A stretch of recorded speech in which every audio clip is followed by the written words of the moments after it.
Cream ছাড়া ঝটপট এই আইসক্রিমটা বানিয়ে ফেলুন। বিশ্বাস হচ্ছে না তো? একটা উপকরণ দিয়েই এত সুন্দর আইসক্রিম বানিয়ে ফেলতে পারবেন। এখানে নিয়েছি আমি পাইনঅ্যাপেল ফ্লেভারের আইসক্রিম পাউডার। এর মধ্যে 100 গ্রাম থাকে, দাম 60 টাকা, দামও বেশি না। 1 প্যাকেট দুধের মধ্যে এইটাকে পুরো দিয়ে দিতে হবে।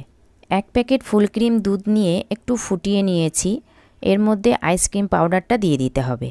আইসক্রিম পাউডারটা দিয়ে হ্যান্ড উইক্স দিয়ে ভালোভাবে নেড়ে নিতে হবে যাতে কোনো দলা না থাকে।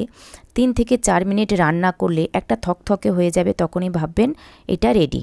বানাতে বানাতে এত সুন্দর একটা ফ্লেভার আমি পাচ্ছি, কি বলবো আপনাদের। এটা ভালো করে ঠান্ডা করে ওপর থেকে সিল করে 4-5 ঘন্টার জন্য ডিপ ফ্রিজে রেখে দিতে হবে। এই একটা উপকরণ দিয়ে আইসক্রিম হবে? বিশ্বাস হচ্ছে না তো? আর ক্রিমের ঝামেলা নিতেই হবে না। 4-5 ঘন্টা পর ফ্রিজ থেকে বের করে নিয়েছি। বের করে নেওয়ার পরে দেখুন কেমন হয়ে গেছে। এখানে চামচে করে তুলে একটা বাটির মধ্যে নিয়ে নিয়েছি।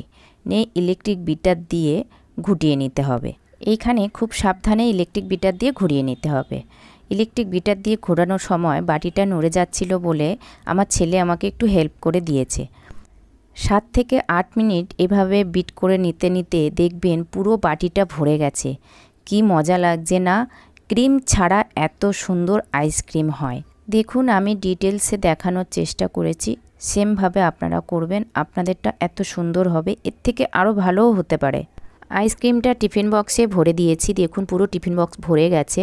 সিল করে আবার আমি 9 থেকে 10 ঘন্টা ডিপ ফ্রিজে রেখে দিয়েছি। এক একটা স্টেপ ভীষণ ইম্পর্টেন্ট, আপনারা ভালো করে দেখে নেবেন। যারা বানাতে পারেন না আইসক্রিম, তারাও বানাতে পারবেন। আইসক্রিমটা আমি রাত্রে রেখেছিলাম, সকালে বের করে নিয়েছি।